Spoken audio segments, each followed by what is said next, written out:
Санж одоо найзтайгаа алхан явж байхад шавар тагзнуудтай Марсанла гэдэг нэртэй хийд дээр ирсэн. Нэг мэдсэн чи бүх юм уулаан болоод Санж бид хоёр олон хоног хайж, твдэж, зочиж, бусгаж одоо гажуу солиуг юм үзэж биш байгаа да гэд мэдээлэл шалах гад өөрийгөө балзаж үтсэн. Тэгээд нэг айгаад найзтайгаа ингээ айртаад найз нь зүгээрээ угаасаа ингэдэг юм энд чинь балд орж оршуулсан шүү дээ гэд ярьдیں۔ Гэсэн чи тэр нэрийг сонсоод Санж ингээд нэг домог сандий. Марсанла гэдэг хийд энэ газарт Дарам гэдэг хаан төр байгуулсан. Тэгээд энэ шашин дэлгэрүүлэхгүй хариутай гэд тэгсэн чинь локал ламнууд нь дургүй цаад Дарам мал гэдэг оч өгсөн. Тэгээд нэг лам Балдорж гэдэг нэртэй нэг хар морой цагаанаар будаад тэгээд гаднаа цагаан дотороохоор дээл өмсөд тэгээд Дарма хааны ингээд алхаар явсан. Тэгээ хөнөөчөөд рэнүүдээс нь тухтаагаад усанд морой угааж дээлээ нөгөө тийшээ харуулад хаан өнгөтэй болоод аим гарсан. Санж тэр домгоо бодоод толгоон дотроо явж байхад бүх юм буцаад өнгөндөө орч нөхөр нь энэ нар мандахад гэрэл цацрал нь том улаан хаднаас ойгоод улаан туяа энд тусдаг юмаа гэд хэлээд гэж Санжийг орон хийдэд суусаар чи хаймха болсон хүн байна да гэл ингээд шоглдیں۔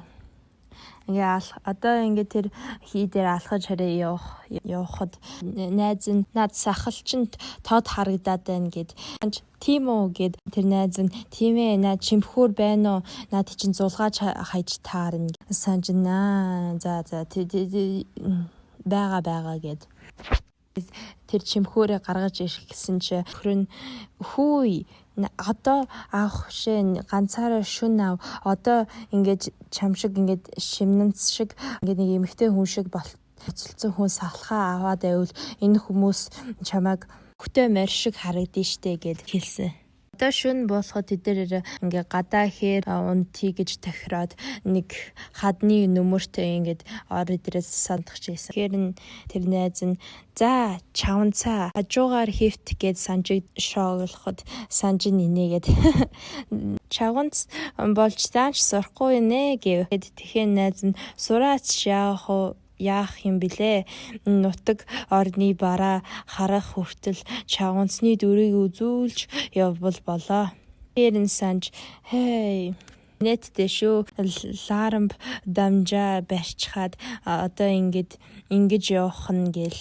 Тэр найз нь тэр байдаг л ёс 90 хүн 7 дортож 8 сэгдэг юм гэл хэлдэг. Одоо ундах жахт нэрэ Санж хөөхий үлзий гэж бодоод үлзий бас хэрэг нэг лам болохоор нэг багштай тэгээд ингээд төвдөр хараа ингээд явж исэн. Тэгсэн чи нэг уулан дээр дээрэмчдтэй таарлаад тэгээд багшийн нэрэ алаад тэгээд үлзийд одоо ингээд ганцаараа ингээд амьдраад харин сурцсан зовлон үдцсэн хүн юм да. Монголд буцаад явбал хараа балинчаараа аваасаа гэж бодоод одоо ингээд ундах жахад тэр Санж ингээд яаж таарлцсан бэ гэдгийг ингээд сандий.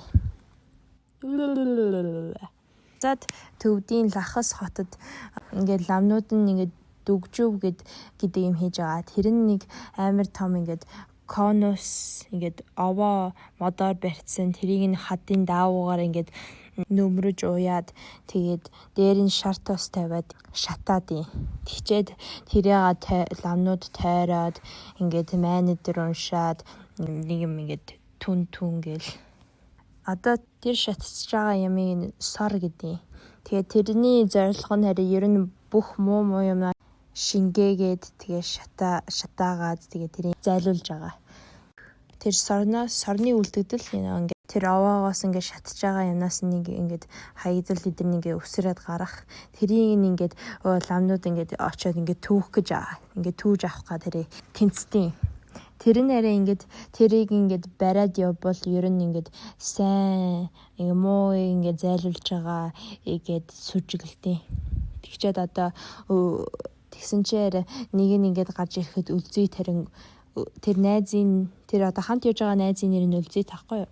Тэгээ тэр нь ингээд нэг үлдэгдэл нь өсөж унаад үлзийд тэрийг нь авах гад гүйж яваад ингээд байрах гад гэсэн чи бусад ингээд төвдий хүмүүс нь ингээд тэрийн жигээд түлхээд тэгэхээр нэрээ үлзийд ингээд тэр хар үнсэнд нь ингээд унаад тэгээл ингээд уйлгнаад над төвдүүчин гээл амар ингээд хараал дээр хилээд бүх юм ингээд монголоор тэдэр нь хараа ойлгохгүй байгаа л да. Тэгсэн чинь санч ингээд энэ нэг монгол хүн ингээд ашигчаад байна гэдгийг сонсоод сорын үлдгэлээр юугаар хийх үдэ гэд монголоор үлзийгээс асуудیں۔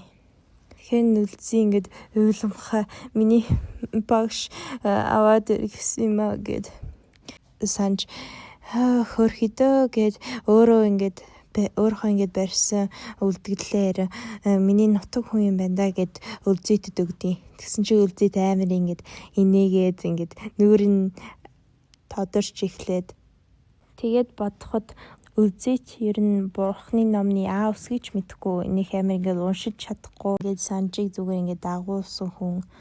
Тэгээ санж нь хараа харьцангуй ингээд номондоо цоорцсон ингээд амар лаарамб цолтой ингээд ухаантай хүн.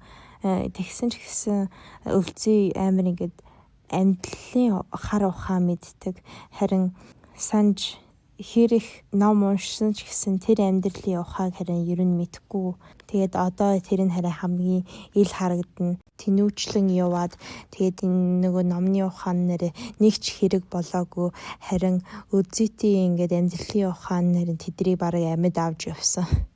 Танжи нөгөө жадамб гэдэг судрыг чэжээр уншивч нөгөө нэг намд өмнө гэдэг майны нэрээ хэрэг чэжсэн ч гэсэн тэр дотор нэг ч ингээд яаж амьдрах туслах юм гарч ирээгүй.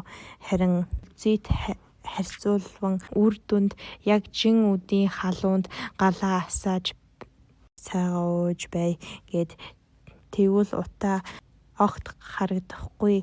Булаан шалын хөндийгөр туулахта гутлаа эргүүлж хөмсөд явъя. Тэгвэл ирсэн ирсэн болж өдөгчийг аянда төөрүүлнэ. Тэгээд үлзийт өдөр бүр санжид ингээд амьдралын ухаан зааж өгöd. Тэгээд үлзийт орон хийдэд шавлан суусаар байгаад бэрэг болчихжээ. Аймтхай болчихжээ. Орон хийдэж шавлан суусаар байгаад хараач нь муудаж хамарч нь битүүрч би чинь хөшчихжээ гэд үлзийт санжид сануулад явдаг. Үнэхээр л тийм л болсон л доо. Тэгээ эргэн тойронд ингээд харагдах юм байхгүй ч гэсэн үлзийт та өнөртөж нохооны буцхыг сонсоод ингээд нэг гэр ойрхон байна гэд санж хараа ер нь юу ч хараа харахгүй. Тийм ингээд харагдаагүй. Тэгээд зүйлээр ер нь үлзийтийн л зүв байдаг.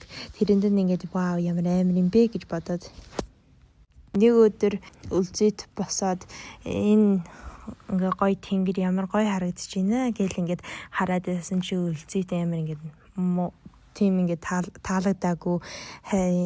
Одоо бороо орхондоо хаана юунд хорогддог юм бэ гэд бодоод санж агуун дотор эсвэл модны дунд ингээд зүгээр суугээд ихсэн чинь үлзийт юу тэнхтэй юу чи ярин залхаанд чараа өгөхээ юу гээл нээлдэд хувц унараа засаад халин үлзийт халвэ нааша гэрлийн эсрэг энэ хад налаад сууж бай гэд үлзийт санжиж хэлээд санж гайхаад яах юм бэ дургуйтсан чинь яах юу байх вэ? Наад хитэн шүрүүгэр салахыг чинь сугалж хаяхгүй бол чамайг шимнэнцийн хуцас өмсөн эр хүн гэдгийг наад захын чавганцл мэдээд аавна гэд үлзийт оглоод чимхүүрээр нь зулгааж аваад эхэлдэг. Тэгсэн чинь санж ингээд өвдөө нэг жоохон нулимас нь гараад тэгэхээр үлзийт тангуудууд тангадуудад баригдаж тарилчнаас ганц нэг цас хийлгэн өвдөх төдий өнгөрсөн дээр байхгүй юу гэл инээдээ. Тэгэл тэр хоёр ингээд цааш замдаа орсон. Тэгэл Ларам Бсанж хүний энэ бол амьдралын их сургууль болж явж байна да гэж боддیں۔